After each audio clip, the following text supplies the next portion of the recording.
Subscribe करें और bell दबाएं ताकि कोई खबर रह न जाए।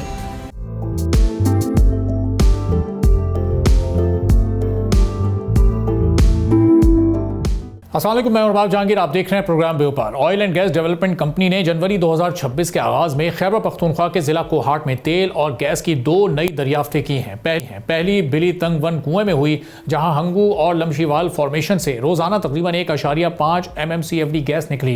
ये मकदार ज़ाहिर है बहुत बड़ी नहीं है, मगर इससे साबित होता है कि इस इलाके में मजीद गैस के ज़खायर मिलने के इम्कानात भी मौजूद हैं। दूसरी और ज़्यादा बेहतर दरियाफ्त बारकजई X01 कुएं में हुई है, जहां डेटा फॉर्मेशन से हम ये बता रहे हैं आपको कि रोजाना तकरीबन 4100 बैरल तेल और 10.5 MMCFD गैस हासिल हो रही है। अब यह दरियाफ्त इसलिए भी अहम है क्योंकि इसमें तेल और गैस दोनों ही शामिल हैं और प्रेशर भी खासा ज़्यादा है, जो बेहतर प्रोडक्शन की एक अच्छी अलामत है। अभी इन दरियाफ्तों के हतमी ज़खायर का ऐलान नहीं किया जा सका है क्योंकि इसके लिए मज़ीद टेस्ट और कुओं की ज़रूरत होती है। ताहम अंदाजे के मुताबिक ये दरियाफ्तें मिलकर पाकिस्तान के गैस ज़खायर में दरमियाने दर्जे का एक इजाफा ज़रूर कर सकती हैं। ऐसे वक्त में जब मुल्क को हर मौसम सरमा में गैस की शदीद कमी का सामना होता है, जहाँ मुल्क की ज़रूरत तकरीबन 4000 MMCFD है और साल 2025 का हम जायज़ा लें तो इस साल कई अहम दरियाफ्तों से एनर्जी इंपोर्ट बिल में कुछ कमी की तवक्को रही है।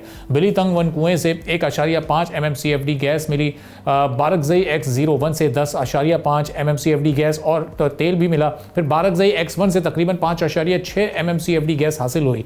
तमाम दरियाफ्तों की मजमूई आजमाइशी पैदावार 17 से 20 MMCFD है, जो मंसूबे मुकम्मल होने पर शायद 30 से 50 MMCFD तक जा सकती है, जो ज़ाहिर है बड़ा एक लोअर नंबर है, लेकिन यह इजाफा कौमी सप्लाई का 2% से भी कम है। लेकिन इन दरियाफ्तों से मुस्तकबिल की बड़ी तलाश का रास्ता खुल सकता है। पाकिस्तान का कुदरती गैस सेक्टर इस वक्त एक वाज़े दबाव और तब्दीली के मरहले में है। मुल्क में सालाना कुदरती गैस की मजमूई खपत तकरीबन 50 से 55 अरब मुकब फिट है, जो यौमिया बुनियाद पर तकरीबन 5000 से 5500 MMCFD बनती है। इस खपत का बड़ा हिस्सा बिजली के शोबे में इस्तेमाल होता है और उसके बाद फिर इंडस्ट्री, डोमेस्टिक कंज्यूमर्स और फर्टिलाइज़र सेक्टर आते हैं। सर्दियों में तलब में इजाफा हो जाता है, जिसके बाइस लोड मैनेजमेंट और गैस की बंदिश मामूल बन चुकी है। अब हम 1990 की दहाई में कुदरती गैस के बेदरीग इस्तेमाल से मकामी गैस की पैदावार मुसलसल हमने देखा कि कम होती रही है, जिसके लिए हुकूमती सतह पर प्लानिंग का बड़ा गैप रहा, जिसके बाद गुज़िश्ता 5 साल में मुल्क की पैदावार तकरीबन 2200 MMCFD से कम होकर 1700 MMCFD के करीब आ गई है। अब इस कमी की बुनियादी वजूहात पुराने गैस फील्ड्स का कुदरती तौर पर ख़त्म होना है और नई बड़ी दरियाफ्तों का ना होना है। इसके अलावा पॉलिसी और प्लानिंग के ना होने से LNG की ज़्यादा इंपोर्ट की गई, जिसके बाइस मकामी कुओं को भी बंद कर दिया गया। हालांकि कुछ गुज़िश्ता बरसों में कुछ छोटी दरियाफ्तें ज़रूर हुई हैं, मगर वो ओवरऑल कमी को पूरा करने के लिए बहुत ज़्यादा नाकाफ़ी हैं। पाकिस्तान के साबित शुदा गैस ज़खायर तकरीबन 20 से 25 ट्रिलियन क्यूबिक फीट के दरमियान हैं, जो मौजूदा रफ्तार से तेज़ी से कम हो रहे हैं और इसी गैप को पूरा करने के लिए पाकिस्तान सालाना तकरीबन 2 से 3 अरब डॉलर की LNG इंपोर्ट करता है। ये इंपोर्ट्स एनर्जी बिल के साथ ज़र मुबादला पर भी प्रेशर लेकर आती हैं और सर्कुलर डेट में इजाफे का बाइस बनती हैं। अब नई दरियाफ्तों से इंपोर्टेड LNG पर डिपेंडेंसी कम करने और ज़र मुबादला बचाने के साथ मकामी एनर्जी रिसोर्सेज बढ़ाने में मदद तो मिल सकती है। पाकिस्तान में अब भी कुदरती वसाइल तो मौजूद हैं, लेकिन बेहतर प्लानिंग और पॉलिसियों का तसलसल थोड़ा सा हमें कम नज़र आता है। इतनी दरियाफ्तें मजीद हो सकती हैं और अब तक जो डिस्कवरीज हुई हैं उनसे कैसे मुकम्मल तौर पर फ़ायदा उठाया जा सकता है, इस पर हम बात करेंगे। अब्दुल हन्नान साहब जियो साइंटिस्ट हैं, ग्लोबल माइनिंग एक्सपर्ट हैं, हमारे साथ मौजूद हैं। बहुत शुक्रिया अब्दुल हन्नान साहब प्रोग्राम के लिए आपने वक्त निकाला। अब हम देख रहे हैं कि ये जो नई डिस्कवरीज हो रही हैं, इसमें जो नंबर्स हमें मिल रहे हैं वो बहुत थोड़े हैं, लेकिन सूरत हाल हौसला अफजा है। हम पाकिस्तान का किसी हद तक जो इम्पोर्ट बिल है उसको कम करने में आगे चलकर कामयाब हो सकेंगे? बिल्कुल बाब, देखें पाकिस्तान में ये जो 2 डिस्कवरीज हुई हैं, ये कोहाट बेसन है और कोहाट बेसन हमारा एक मेच्योर बेसन है जिसमें बहुत सी फील्ड्स हैं। आपको बताता चलूँ, इसमें जो हमारे ऑपरेटर्स हैं OGDCL, MOL, माड़ी पेट्रोलियम, MPCL, POL और बहुत से ऑपरेटर्स कंपनीज हैं और बहुत से यहाँ पे ब्लॉक्स हैं, क्योंकि पाकिस्तान का जो नदर्न एरिया है जिसमें पूरा पोटवार एंड कोहाट एरिया है। सो इसमें कोहाट ब्लॉक है, ये बेसिकली टल ब्लॉक है और इसके साथ साथ पिछले दिनों में माड़ी एनर्जीज ने वली ब्लॉक में डिस्कवरी की, और रिसेंटली ओजीडीसीए का वेल नशपा फील्ड, और नशपा के साथ बरगजई के साथ ये बेतलिंग, और इससे पहले एमओएल का एक वेल था राजगीर। अब इन वेल्स में जो डिस्कवरीज हो रही हैं ये पहले भी यहाँ पे डिस्कवरीज थी, लेकिन आने वाले दौर के साथ नए होराइजन खुल रहे हैं, क्योंकि हमारे पास जो रेजर्वायर्स हैं वो डिफरेंट लेवल्स पे लाई करते हैं।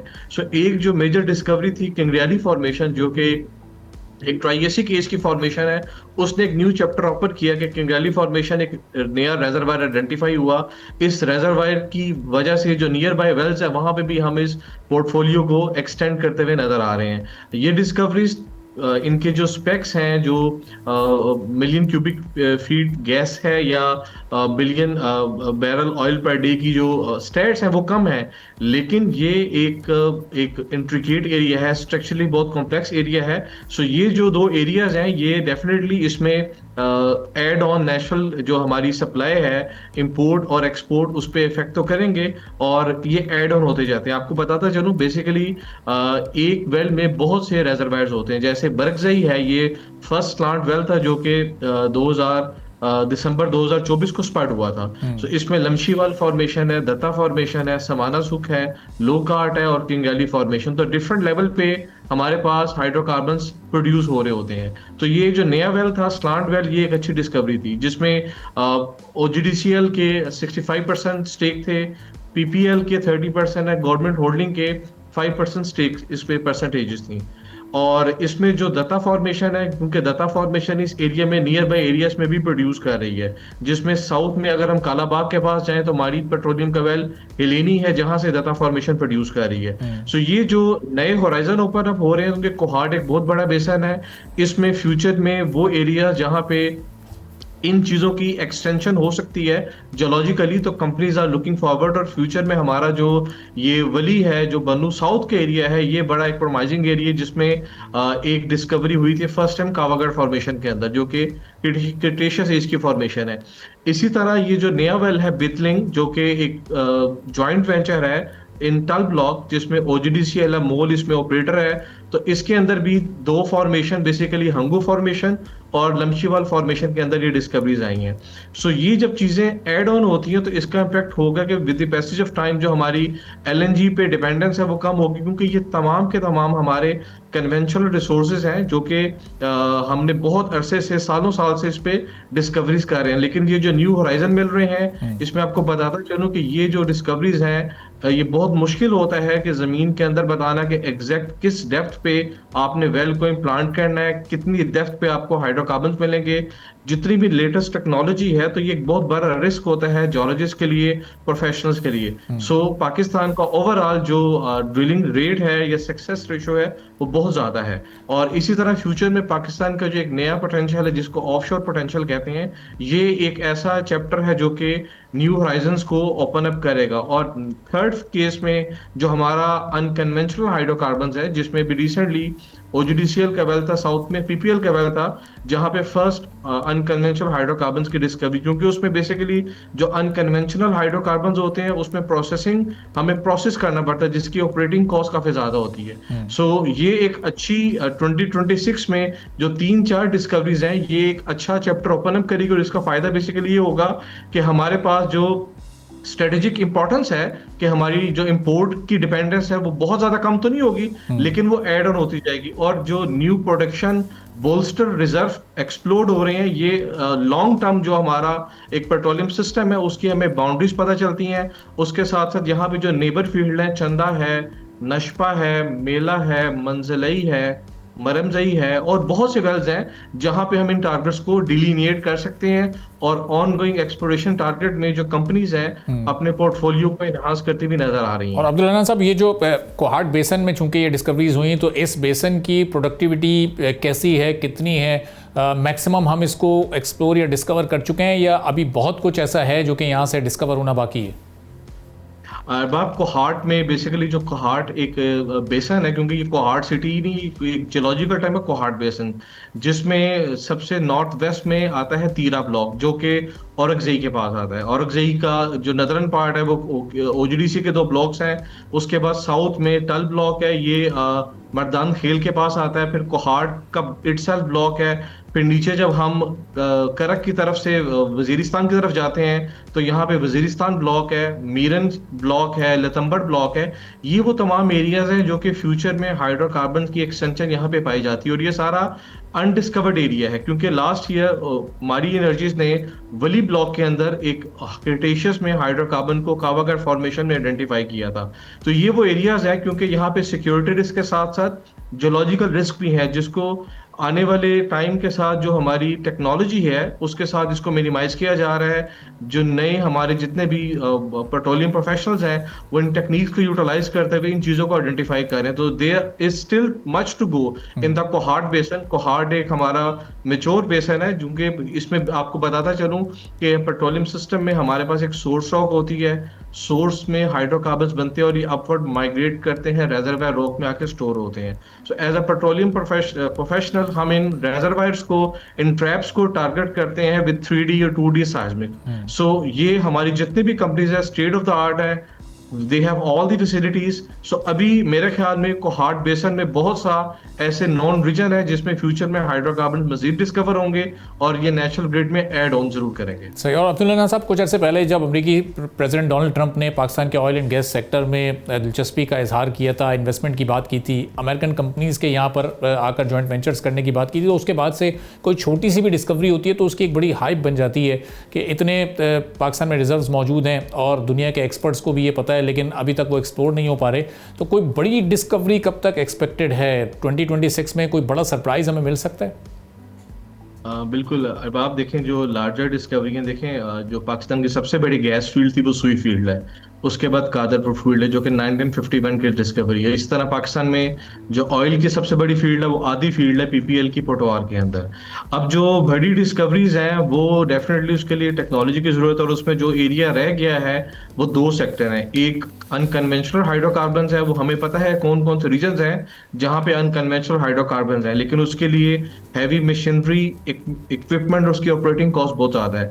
जो 2026 में और 27 में ऑनगोइंग तमाम ऑयल कंपनीज का टारगेट है, एज डोनाल्ड ट्रंप सेड, वो हमारा पाकिस्तान का ऑफशोर बेसन है जिसमें इंडस ऑफशोर और मकरान ऑफशोर, क्योंकि ये वो एरियाज हैं जहां पे 17 से 18 वेल्स अब तक हो चुके हैं, और यहाँ पे बेसिकली इन फ्यूचर में हमें कोई लार्जर डिस्कवरी मिल सकती है। और क्योंकि इसमें ऑपरेटिंग कॉस्ट बहुत ज्यादा होती है, और आपको मैं बताता चलूं कि बेसिकली ये जो हाइड्रोकार्बन्स को जब हम कोहार्ट पोटवाल में ड्रिल करते हैं, ये 15,000 फुट 16,000 फुट ये इनकी ड्रिलिंग डेप्थ है, और यहाँ पे जो पर फीट ड्रिलिंग कॉस्ट है वो मोर देन $100,000 है।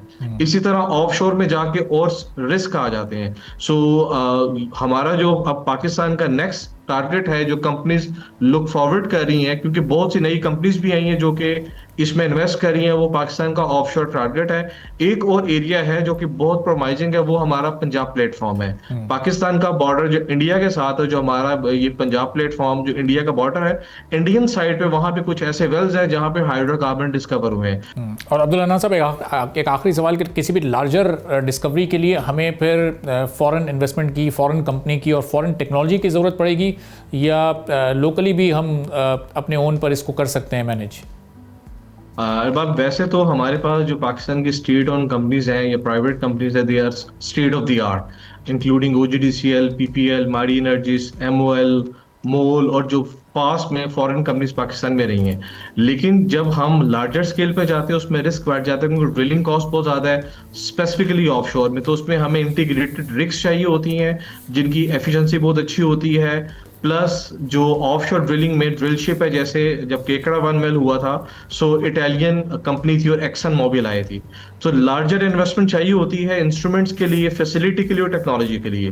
तो वो नीड ऑफ टाइम में बहुत ज़रूरी है, क्योंकि टेक्निकली पॉइंट ऑफ व्यू से पाकिस्तान में जितने भी पेट्रोलियम प्रोफेशनल्स हैं वो स्टेट ऑफ द आर्ट है, अप टू डेटेड उनकी ट्रेनिंग्स होती रहती हैं, पेट्रोलियम इंजीनियर्स हैं, पेट्रोलियम प्रोफेशनल्स हैं। लेकिन डेफिनेटली गवर्नमेंट को और इन कंपनीज को बजट चाहिए होता है, और एक बहुत बड़ा फैक्टर जो है वो सिक्योरिटी का है, क्योंकि इसमें बहुत ज्यादा इन्वेस्टमेंट होती है। सो ये चीजें अगर साइमल्टेनियसली इक्वली मैनेज हो तो मेरा नहीं ख्याल कि पाकिस्तान में जितनी भी ऑयल एंड गैस कंपनीज हैं they will give a good news in coming 2026 year. ठीक है, बहुत बहुत शुक्रिया अब्दुल हन्नान साहब, जियो साइंटिस्ट, ग्लोबल माइनिंग एक्सपर्ट मौजूद थे। गुफ्तगू आपने सुनी। एक ब्रेक लेते हैं, ब्रेक के बाद वापस आएंगे, एक और अहम मौजू पर बात करेंगे।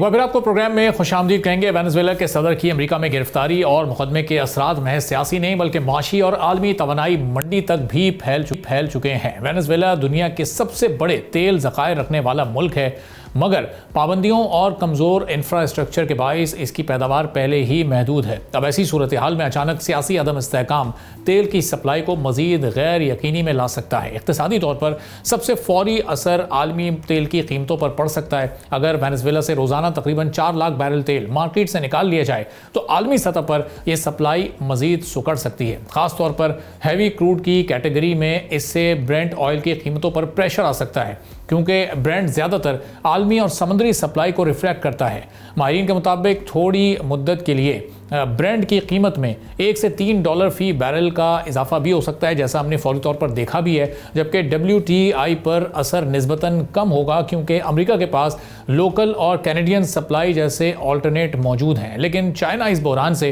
ख़ास तौर पर मुतासिर हो सकता है, क्योंकि वो वेनेजुएला के तेल का सबसे बड़ा ख़रीदार है। चाइना रियायती नरखों पर तेल खरीद कर न सिर्फ अपनी एनर्जी सिक्योरिटी मजबूत करता रहा है, बल्कि कर्ज़ों की वापसी भी इसी तेल के ज़रिए करता है। और सप्लाई मुतासर होने की सूरत में चाइना को रशिया, ईरान या मशरिक़ वस्ता से महंगा तेल खरीदना पड़ सकता है, जिससे उसका इंपोर्ट बिल बढ़ सकता है। ब्रिक्स ममालिक के लिए ये एक वार्निंग साबित हो सकती है। वेनेजुएला ब्रिक्स के एनर्जी बयानिए और डॉलर के बगैर तिजारत के ख्वाब का एक अहम हिस्सा समझा जाता रहा है। अगर अमेरिका बराह रास्त तेल की तरसील पर असर अंदाज होता है तो ब्रिक्स की डी डॉलराइजेशन हिकमत अमली खतरे में पड़ जाएगी। रूस और चीन दोनों के माली और सियासी मफादात इस सूरत हाल में खासे दबाव में आ सकते हैं। ओवरऑल ये बहरान आलमी तेल मार्केट में वक्ती तौर पर कीमतों में उतार चढ़ाव पैदा करेगा, लेकिन तवील मुद्दत में अगर अमेरिका या मगरबी कंपनीज वेनेजुएला में पैदावार बहाल कर लें तो तेल की सप्लाई दोबारा भी बढ़ सकती है। मगर फौरी तौर पर एक जो गैर यकीनी की सूरत हाल इस वक्त मौजूद है, दिनों तक यही बरकरार रहे और इसको ख़त्म होने में कुछ वक्त ज़रूर लगेगा। शान सईद साहब ग्लोबल इकोनॉमिस्ट हमारे साथ मौजूद हैं, ज़रा उनसे जानेंगे कि अब आगे ऑयल प्राइसेस किस तरफ जा सकती हैं और क्या सोना और चांदी जो कि पहले बहुत तेज़ी से जिसकी कीमतें बढ़ रही हैं, क्या ये आलमी हालात मुतासिर होने की सूरत में इनकी कीमतें भी तेज़ हो सकती हैं? नहीं, शान सईद साहब बहुत शुक्रिया प्रोग्राम के लिए, आपने वक्त निकाला। तो शान साहब, हम देख रहे हैं कि अभी वेनेजुएला वाली जो सिचुएशन है पिछले 2 से 3 रोज़ में जो क्रिएट हुई है, उसके बाद सोने और चांदी की कीमत तो पहले से ही बढ़ रही थी, वो अभी भी बढ़ रही है। क्या उसमें मज़ीद तेज़ी आएगी और क्या ऑयल प्राइसेस को भी ये मुतासिर कर सकती है सिचुएशन, चूँकि ज़ाहिर है इस वक्त जो वेनेजुएला है वो सबसे बड़े ऑयल के रिजर्व्स रखता है? देखिए जी, पहले ये जो वेनेजुएला की इकॉनमी है, ये कोई इतना, इसके पास काफ़ी ऑयल के रिजर्व्स हैं, 303 बिलियन बैरल्स के बिलियन बैरल के रिजर्व थे, लेकिन इनका जो एनर्जी इंफ्रास्ट्रक्चर था वो बड़ा पुअर था, जिसकी वजह से ये 1 मिलियन बैरल से भी कम का तेल हर रोज़ निकालते थे। तो ये क्या इनका जो इतना जो ह्यूज डिपॉजिट्स हैं ऑयल का, क्या ये मार्केट में इमीडिएटली आएगा? तो उसका आंसर है नो। अच्छा। उससे ये हो रहा है कि जी मार्केट में थोड़ा सा रिएक्शन हो रहा है। आपने देखा होगा ब्रेंट की जो है कीमत थोड़ी सी ऊपर गई है, कोई इतना ड्रामेटिक चेंज नहीं आया। तो Venezuela as a whole is a third world country. आपको पता है ज़्यादातर इकोनॉमी जो साउथ अमेरिका में सिवाय ब्राज़ील के और अर्जेंटाइन के, वो इतनी उनका सिग्निफिकेंट इम्पैक्ट नहीं है। बाकी रही बात गोल्ड और सिल्वर की, गोल्ड और सिल्वर उसी तरह मूव करेंगे जैसे 2025 में उन्होंने मूव किया था। डॉलर डिबेसमेंट जो है वो कंटिन्यू रहेगी, जियोपॉलिटिकल रिस्क रहेगा, और पिछले साल 1000 मेट्रिक टन जो हैं वो सेंट्रल बैंक ने बाइंग की है। तो सेंट्रल बैंक बाइंग वही है जो 1976 से 1982 तक सेंट्रल बैंक ने बाइंग की थी, वही ट्रेंड दोबारा आ रहा है। तो मैंने आपके बड़े सारे प्रोग्राम में यही कहा है कि हम 1970s के एरा में आ गए। इस वक्त मैं जब आपसे बात कर रहा हूँ, 40% of the global economy is still under stagflation. बहुत सारे ममालिक में इस वक्त भी इन्फ्लेशन बहुत हाई है, ग्रोथ कम है, जिसको हम स्टैगफ्लेशन कहते हैं। तो मेरा ख्याल है ऑयल भी बढ़ेगा इन अ वेरी स्ट्रक्चर्ड मैनर, इतनी तेजी से नहीं बढ़ेगा। गोल्ड और सिल्वर मजीद बढ़ेंगे और 2025 वाला जो ट्रेंड है वो रहेगा। तो शान साहब, जो हमने 2025 का ट्रेंड देखा और जो आपने प्रेडिक्ट भी किया था कई मौक़ों पर, वो इस साल भी मज़ीद तेज़ी पकड़ेगा? चूँकि पिछले साल हमने देखा जब भी कोई कॉन्फ्लिक्ट हुआ, इस तरह का आलमी तनाज़ा कोई हुआ, तो उसके बाद सोने और चांदी में ख़रीदारी और इन्वेस्टमेंट का रुझान बहुत तेज़ी के साथ बढ़ा है। तो ये ऑलरेडी कीमतें बहुत तेज़ी के साथ जा रही हैं, ऑल टाइम हाई पर हैं। 2025 एक बड़े पॉजिटिव नोट पर इन्होंने ख़त्म किया। 26 का आगाज़ भी बड़ा ही ज़बरदस्त रहा है। तो यही मोमेंटम बरकरार रहेगा आगे भी? देखिए अरबाब, पिछले साल गोल्ड ने 64% YTD इंक्रीज किया था, सॉरी गोल्ड ने, यस, और सिल्वर ने 146% इंक्रीज किया था। इस साल मैंने एक टीवी चैनल पे लोकली पिछले हफ्ते मैंने कहा है कि सिल्वर हम देख रहे हैं $100 से $150 पर आउंस, और गोल्ड को मैं देख रहा हूँ जो 3 जनवरी की फाइनेंशियल टाइम्स में भी आया है, $5,200 से लेके $6,000 पर आउंस। और अगर आपने वो देखा हो फाइनेंशियल टाइम्स की, तो उसमें जो JP मॉर्गन है उन्होंने अपनी फोकास्ट जो है रिवाइज कर दी है। उन्होंने 5,055 कह रहे हैं, जो MKS स्पैम है वो कह रहे हैं 5,400, सोसिएटे जनरल कह रहा है $5,000 पर आउंस, गोल्डमैन सैक्स कह रहा है $4,900 पर आउंस, डोइचे बैंक कह रहा है $4,700 पर आउंस, और इसी तरह दूसरे बैंक जो हैं जैसे UBS है, मैक्वेयर है, वो सारे जो हैं वो $5,000 पर आउंस की बात करें। तो ओवरऑल जो मार्केट में कंसेंसस है ग्लोबल प्लेयर्स का, वो यही है कि गोल्ड जो है वो 2026 में $5,000 पर आउंस उससे तजावज़ कर जाए। तो अफशान साहब ने देखा कि जो अमेरिका और वेनेजुएला का जो कॉन्फ्लिक्ट है, इससे फौरी तौर पर तो इंटरनेशनल एनर्जी मार्केट पर या वर्ल्ड इकोनॉमी पर कोई बड़ा इम्पैक्ट नहीं क्रिएट हुआ। आगे भी सूरत हाल ये ऐसे ही रहेगी या कोई बड़ा इम्पैक्ट आप एक्सपेक्ट कर रहे हैं कि आने वाले दिनों में कोई मनफी असर भी पड़ सकता है दुनिया की इकोनॉमी पर या फिर इंटरनेशनल आलमी जो इस वक्त एनर्जी मार्केट है उस पर? और वेनेजुएला का इवेंट एक किस्म से कह सकते हैं इडियोसिंक्रेटिक रिस्क है, मतलब इसका कोई बहुत बड़ा कोई इम्पैक्ट नहीं होगा एनर्जी मार्केट पे, लेकिन जो जियोपॉलिटिकल रिस्क हैं वो इस वक्त काफ़ी अनप्रेडिक्टेबल है। और जब मैं जियोपॉलिटिकल रिस्क की बात कर रहा हूँ, आपने देखा होगा रिसेंटली ईरान के ऊपर बहुत सारी जो है वो बातें हो रही हैं। इसके अलावा रशिया, यूक्रेन का और भी बड़े सारे ममालिक का जो है वो उनकी लड़ाइयाँ एक बहुत डेंजरस फेज में मूव कर गई हैं। तो ये इवेंट्स को प्रिडिक्ट करना बहुत बहुत मुश्किल काम है। तो मेरे ख्याल है जियोपॉलिटिकल रिस्क एक ऐसा फैक्टर है, और डॉलर डिबेसमेंट, ये दो वो फैक्टर्स हैं जो ऑयल प्राइसेस को ऊपर रख सकते हैं। ठीक है, बहुत बहुत शुक्रिया शान सईद साहब, ग्लोबल इकोनॉमिस्ट हमारे साथ मौजूद हुआ। आपने सुनी, एक छोटा सा ब्रेक लेते हैं, ब्रेक के बाद वापस आएंगे, एक और अहम मौजू पर बात करेंगे।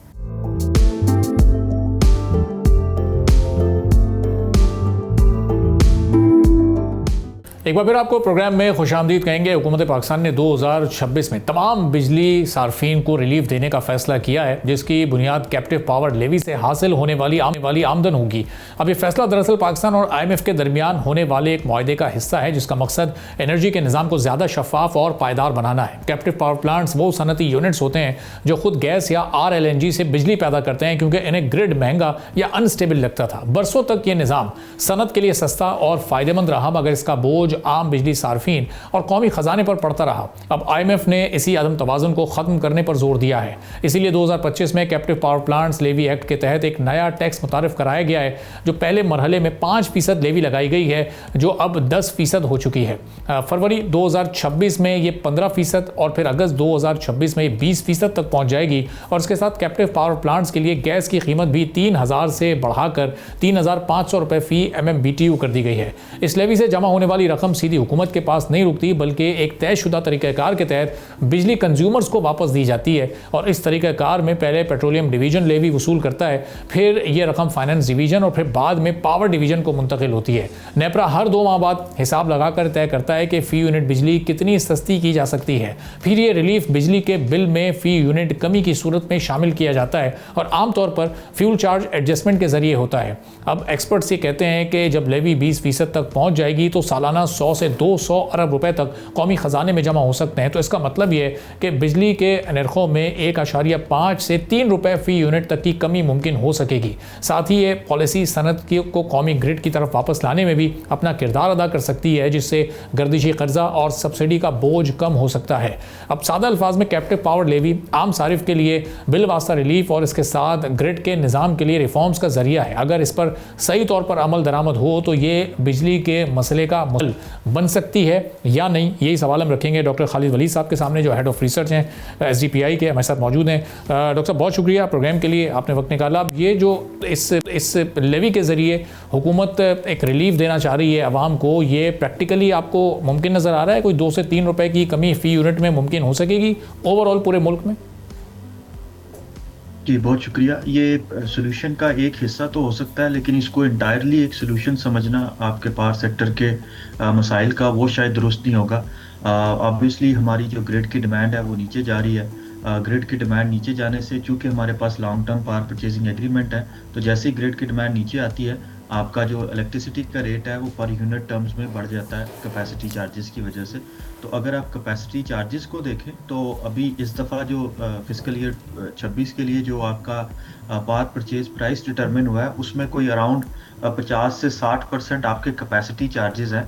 तो जब तक आप कैपेसिटी चार्जेस का कुछ नहीं करते, अंडर यूटिलाइजेशन आप पावर प्लांट्स का कुछ नहीं करते, कोई बड़ा रिलीफ सारिफिन को नहीं मिलेगा। हाँ, ये ज़रूर है कि ये अट्रैक्ट करेगा आपकी डिमांड को, ख़ासतौर पे इंडस्ट्रियल पावर जो आपकी मैन्युफैक्चरिंग है, जिन्होंने कैप्टिव पावर प्लांट्स लगा लिए थे। जैसे जैसे लेवी बढ़ती जाएगी वैसे वैसे ये लोग ग्रिड पे आते जाएंगे, अगर ग्रिड रिलायबल और सस्ती बिजली जो है वो दे रहा है। वरना आपका जो पावर सेक्टर के मसले हैं वो बड़े स्ट्रक्चरल हैं, डिस्ट्रीब्यूशन कंपनीज के मसले हैं, आपकी जनरेशन साइड पे कैपेसिटी के मसले हैं। तो ठीक है, इसको रिसाइकल होना चाहिए, ख़ास तौर पे उन कंज्यूमर्स के लिए जो कि ज़्यादा बिजली कंज्यूम करते हैं, ताकि आप ज़्यादा बिजली की यूटिलाइजेशन को, कंजम्पशन को फ़रोग दे सके और आपका जो कैपेसिटी चार्ज है वो पर कैपिटा टर्म्स में कम हो सके। साथ में IMF का एक और भी कंडीशनैलिटी है जिसको पावर डिवीजन को जहन में रखना है, वो है आपकी जो सब्सिडीज़ को ख़त्म करना, प्रोटेक्टेड कंज्यूमर्स के लिए जो है उसको फेस डाउन करना और उनको डायरेक्ट कैश ग्रांट्स देना, ब्लैंकेट सब्सिडी को ख़त्म करना। उसकी वजह से जो आपके प्रोटेक्टेड कंज्यूमर्स हैं उनके लिए बिजली का रेट एवरेज हो जाएगा। अगेन ये जो है वो इनकरेज करेगा उन लोगों को जो ज़्यादा बिजली कंज्यूम करते हैं। लेकिन आपको साथ में ये भी देखना होगा कि जो इतने ज़्यादा प्रोटेक्टेड कंज्यूमर्स हैं, क्या वो डायरेक्ट कैश ग्रांट के थ्रू उसका उनकी वेलफेयर किस तरह से जो है वो हो रही होगी। तो जो IMF की सारी कंडीशनैलिटीज़ हैं उनको जहन में रखते हुए हमें जो है वो एक इंटीग्रेटेड प्लानिंग की तरफ आना होगा।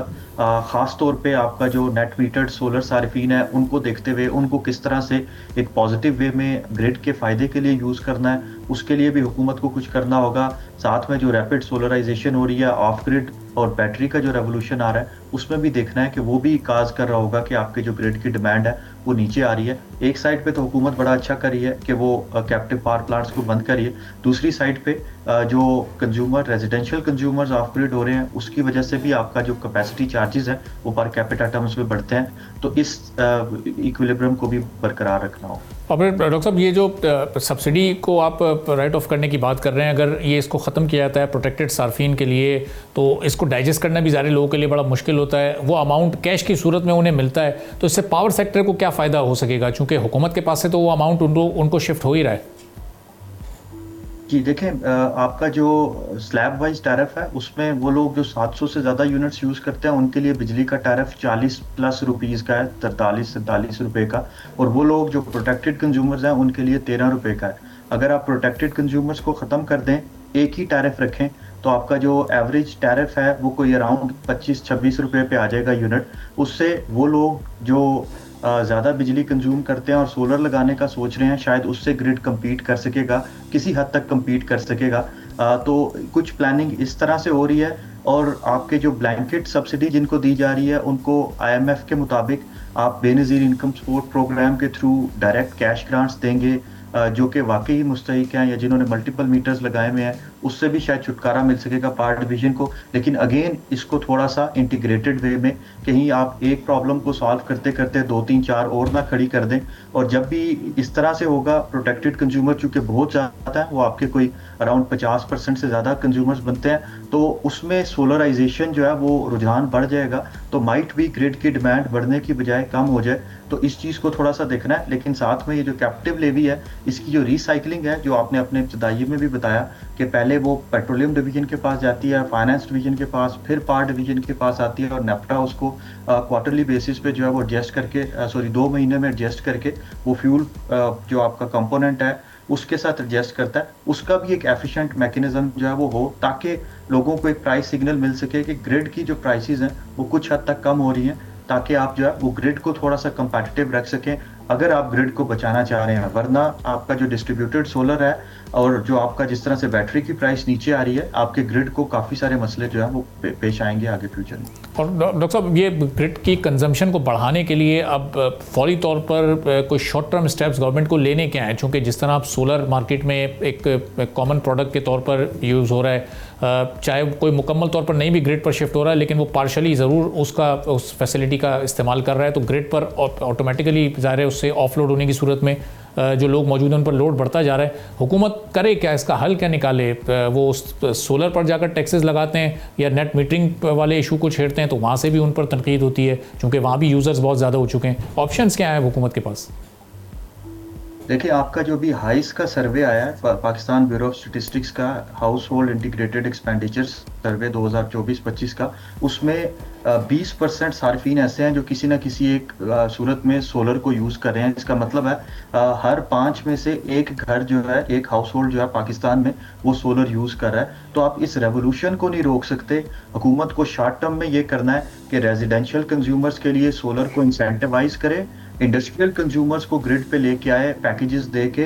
पाकिस्तान में इस टाइम पे टोटल कंज्यूमर्स का सिर्फ 1% इंडस्ट्रियल कंज्यूमर है, वो 1% 22% इलेक्ट्रिसिटी कंज्यूम करता है। तो अगर आप इकोनॉमिक और ईज ऑफ डूइंग बिजनेस करते हैं मुल्क में, और इंडस्ट्री फरोग पाती है, आपके स्पेशल इकोनॉमिक जोन्स चलते हैं, तो वो 1% अगर 2% होता है, तो उधर से आपकी इलेक्ट्रिसिटी कंजम्पशन 22% से बढ़ के 44% हो जाएगी। तो उससे आप अपनी ग्रिड की डिमांड को पूरा कर सकते हैं। तो शॉर्ट टर्म में हुकूमत को ये जो स्टेप लेने जा रहे हैं, डिसइंसेंटिवाइज कर रहे हैं नेट मीटरिंग को, रूफटॉप सोलर को, ये नहीं करना चाहिए। रेजिडेंशियल कंज्यूमर्स के लिए इसको फरोग दें, ग्रिड पे बैटरीज लगाएं ताकि आप इलेक्ट्रिसिटी स्टोर कर सकें, और इंडस्ट्रियल कंज्यूमर्स को इंसेंटिवाइज करें। कुछ पैकेजेस इस तरह से दें, प्रोग्रेसिव पैकेजेस, कि अगर आपकी एक्सपोर्ट्स बढ़ती जा रही हैं किसी एक मैन्युफैक्चरिंग यूनिट्स की, उसके लिए इलेक्ट्रिसिटी प्राइसेस दर्जा बदर्जा कम होती जाएं। इस तरह से आपकी डिस्टॉर्टिव सब्सिडीज भी नहीं होंगी, एक्सपोर्ट्स भी बड़ी होंगी, वो जो आपका नेशनल इकोनॉमिक ट्रांसफॉर्मेशन प्लान है उसके असूलों के मुताबिक चल रहे होंगे, और आपका पावर सेक्टर भी ठीक हो रहा होगा। तो शॉर्ट टर्म में हुकूमत को थोड़ी सी इंटीग्रेटेड प्लानिंग करनी है। रेजिडेंशियल कंज्यूमर्स के सोलर को पार्ट ऑफ द सोल्यूशन समझें, बैटरीज पे इन्वेस्ट करें, और इंडस्ट्रियल कंज्यूमर्स के लिए कुछ प्रोग्रेसिव पैकेजेस लेके आएँ। तो मेरे ख्याल से आपका जो डिस्ट्रीब्यूशन कंपनीज हैं उनकी इनएफिशिएंसीज को कम करें, तो शायद हम एक अच्छे पावर सेक्टर फीजेबल की तरफ जा सकते हैं। और डॉक्टर साहब, पिछले 2-3 साल में हमने देखा कि एक ही तरह के पैकेजेस इंडस्ट्रियल कंज्यूमर्स के लिए अनाउंस किए गए, एडिशनल वो बिजली इस्तेमाल करें तो एडिशनल कंजम्पशन पे उनको थोड़ा बहुत इंसेंटिवाइज किया गया, जो कि उनके लिए ज़ाहिर काबिल कबूल नहीं है। तो ये इस पर अभी तक कोई ऐसा कोई प्लान हमें नज़र नहीं आया हुकूमत का, पावर मिनिस्ट्री का, कि इंडस्ट्री पर कैसे इस वक्त इंसेंटिव्स उनमें डिस्ट्रीब्यूट किया जाए, या अपनी एक्सपोर्ट्स को या प्रोडक्शन को बढ़ाया कैसे जाए, जो कि इंडस्ट्री की बहुत ज़्यादा इस वक्त डिमांड भी है कि एक्सपोर्ट्स भी हमारी डिक्लाइन हो रही हैं इस साल, बहुत सारे चैलेंजेस इस वक्त हमें दरपेश हैं। कोई ऐसा फ्रूटफुल प्लान नज़र आ रहा है आपको हुकूमत के पास? देखिए, प्रॉब्लम पाकिस्तान का यह है कि पावर डिवीजन सिर्फ और सिर्फ पावर डिवीजन के लिए पॉलिसी मेकिंग कर रहा है। आपकी फाइनेंस मिनिस्ट्री सिर्फ और सिर्फ फाइनेंस मिनिस्ट्री के लिए पॉलिसी मेकिंग कर रही है। अगर ये मिल के बैठे, इकोनॉमिक इंटीग्रेटेड प्लानिंग हो, तो फिर आप अपनी जो इंडस्ट्रियल पॉलिसी है या जो नेशनल इकोनॉमिक पॉलिसी है उसको जहन में रखते हुए आप पावर डिवीजन की पॉलिसीज को बनाते हैं। उसमें स्पेशल इकोनॉमिक जोन्स का बड़ा किरदार है, उसमें सीपैक का बड़ा किरदार है, चूँकि इम्पोर्टेड कोल प्लांट्स वहाँ के लगे हैं। तो अगर कोई इंटीग्रेटेड प्लानिंग होती है, आप इंडस्ट्रियल जोन्स को फ़रोग देते हैं, ख़ास तौर पे वो वाले पावर प्लांट्स जो कि अंडर यूटिलाइज्ड हैं, उनके पास अगर ये इंडस्ट्रियल जोन्स लगें, आपकी ट्रांसमिशन कॉस्ट भी कम होगी, यूटिलाइजेशन रेट भी बढ़ेगा। और अगर ये नहीं किया जा सकता तो आप सोलर को फ़रोग दें रेजिडेंशियल कंज्यूमर्स को, और साथ में आपके जो इम्पोर्टेड कोल के पावर प्लांट्स हैं उनको आप अर्ली रिटायर कर दें। काफ़ी सारे मैकेनिज्म्स मौजूद हैं क्लाइमेट फाइनेंस को यूज़ करते हुए, आप एक अच्छा इकोनॉमिक केस बना सकते हैं उसमें, तो उससे आपके ग्रिड की जो प्राइस है वो कम हो जाएगी, थोड़ा सा कंपैटिटिव भी हो जाएगा और रिलीफ भी मिलना शुरू हो जाएगा। तो हमें एक लॉन्ग टर्म प्लान की ज़रूरत है। हमें शॉर्ट टर्म प्लानिंग के लिए ये जो छोटे छोटे रिलीफ्स हैं शायद इस पे फोकस नहीं करना चाहिए। कुछ थोड़ा अरसा कोई कड़वी गोली खा के आपको थोड़ा लंबे अरसे के लिए प्लान करना है ताकि आपके जो स्ट्रक्चरल मसाइल हैं वो ठीक हो सकें। और लास्ट पे आपको अपनी डिस्ट्रीब्यूशन कंपनीज को प्राइवेटाइज करना है।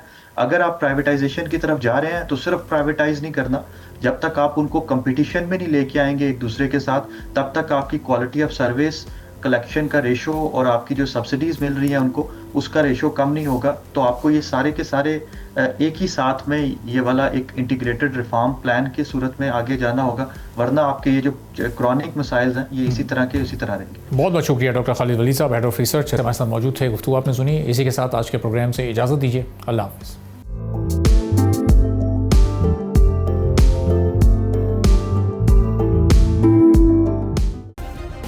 सब्सक्राइब करें और बेल दबाएं ताकि कोई खबर रह न जाए।